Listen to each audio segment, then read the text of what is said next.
Yelling.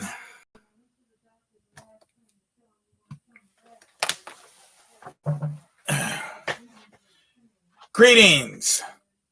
This is Doc coming to you today at noon and 9, so you know what time it must be right now. Glad to know everybody's out there. I can't see you, but I can feel the vibe all up in the house, making me happy as a mouse because, you know, I don't like to feel like a louse.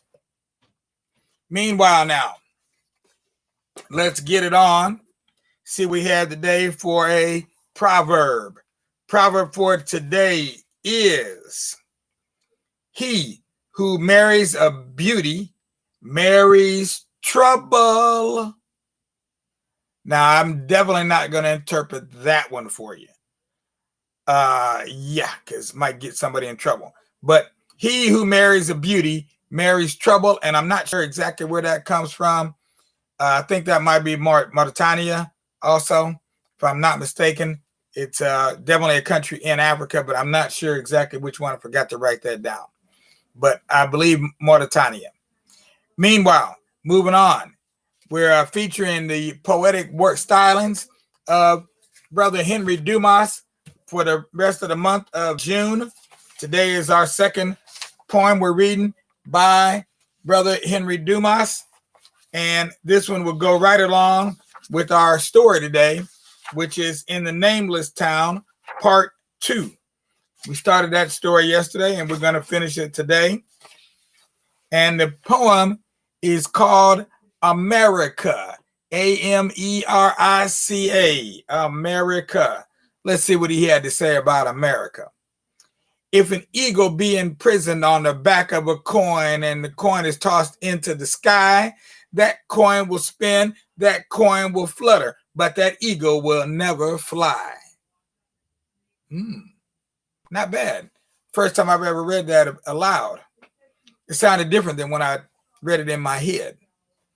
Okay, and there it is, America, and that eagle will never fly. Something to think about. We're just trying to we're not trying to put a strain on your brain. We're not trying to drain your brain. All we're trying to do is help alleviate a little bit of pain, because there's a lot of people going through a lot of things right now, and we'd rather see you have you sing than have you have to go through a thing. So we're moving on to our story today, part 2, in the Nameless-Town by Brother Amos Tutuola. Okay, from Nigeria.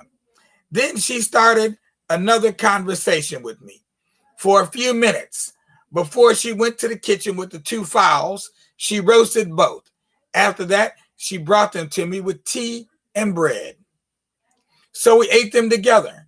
But before we finished with all these things, it was about 10 o'clock in the night. Having rested for about an hour, and when she noticed that I was feeling sleepy, then she went to the bedroom. She stretched many costly clothes on the bed. After that, she called me to enter the room. But when I dangled one of my feet on the door of this room as a step, and when I looked how this room was decorated and also how the bed was decorated, and then looked at the bed itself, how it was made with the finest and most attractive patterns which could be found in this bush of ghosts, so I insisted on entering the room. But I was simply suggesting in my mind that, is this for me? Am I going to sleep on this fine bed on which only a king can sleep? Because I was afraid to enter this room, as it was beautified by all kinds of costly decorations, as all of them could be only made with supernatural power, because an ordinary creature could not make them attractively like that. But after she called me for several times to come inside the room to sleep on the bed, but I stayed at the door looking at both bed and decorations with much surprise. Then she came to me and held my hand as smooth as a delicate thing, and then drew me very gently and gradually into the room. Then I hesitated again to touch or to sleep on this bed, But when she saw that I did not attempt to sleep on it, so she pushed me on it for herself very gently as a breakable article. As I lay my body on this bed and felt how it was very easy for me, so I sprang up suddenly to go out of the room. But at the same time that she saw me, that I wanted to get down and go out of this room, she pressed me on it with all her power for about 1 hour before my body and mind became at rest. And it was at that night, I believed, that clean places are driving a dirty person away as if it will hurt him. But still, I was unable to sleep, as I was always thinking in mind how she had been changing herself to various fearful animals, and also thinking that perhaps she may change again to another form and kill me in the midnight. But having watched her for some hours and believed that she had no such harmful aim in mind at all, then I fell asleep unnoticed. Again, to my great surprise, there were all colored lights which lighted and shone as diamonds onto every part of this house. Even I tried my best to find out from where the lights were coming, but it was in vain, because it was not quenched both day and night.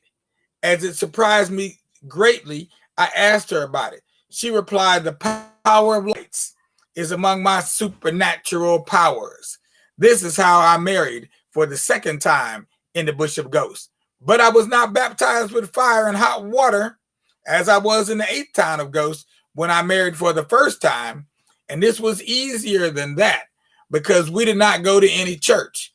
But she is a super lady who has the power to do everything." So I was unable to tell her some of my stories before I slept that night. Before she woke me up early in the morning, she had put out the water and soap, which had a sweet and lofty smell. Of course, it is in the Bush of Ghosts such soap could be found. Even it is only from this super lady it could be found, as it belongs only to her. Then the sponge, which was as fluffy as cotton, she put them in the bathroom, which was as clean as a food plate. After that, she woke me up, because if not, I would not be able to wake for myself, as this bed was so easy for me.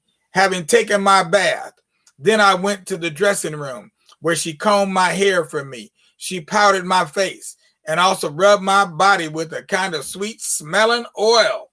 Then from there to the dining room, so we drank tea together. After we drank the tea, she brought some cold drinks. When I was drinking it, she left me there and went away. After a few minutes, she returned with 2 maids who would be helping her to do all of the housework. Having given them work to do, then she came to me in the parlor and sat down on the chair, which was touching my own, which was an easy chair with cushions. Then she told me with a very cool, lofty voice and smiling face to tell her my story, which I related very shortly.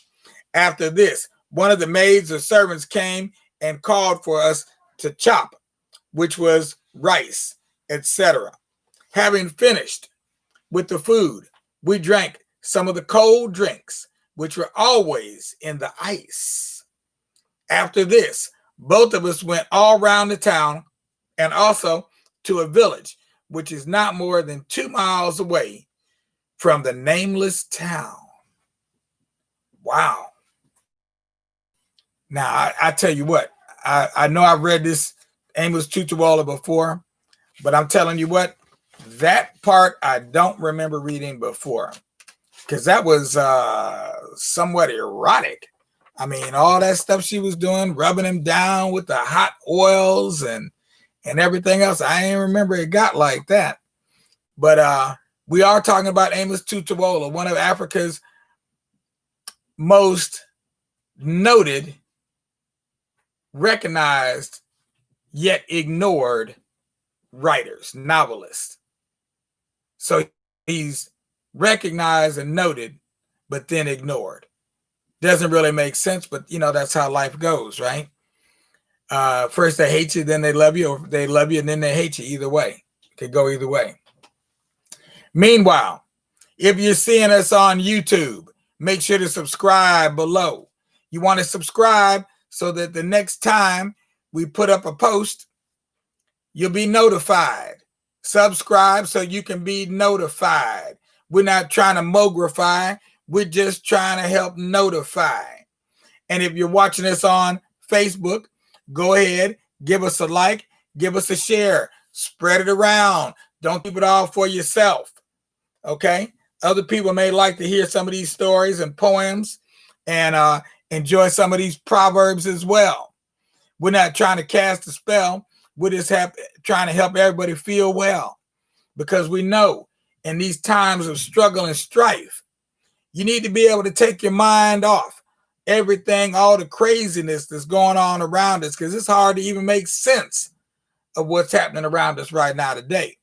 So maybe we do need to read more Amos Tutuola, because we can actually make sense of this. Trust and believe that.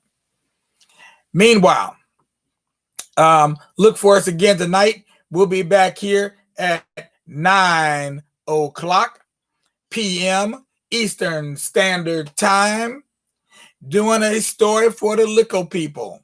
We haven't decided what story we're going to do tonight, but we're more than halfway through our Anansi stories. So we may do some more Anansi stories. We may do something else. You never know. Come back later and be surprised, because we may even get a rise up out of you or your child. 9 o'clock is the hour. It's a magic hour. That's the time when the children should be going to bed. And we're just trying to help them take some pressure off their heads, so when they go to bed, they'll drop right off into Never Never Land. We'll see you again tomorrow. Peace out without a doubt.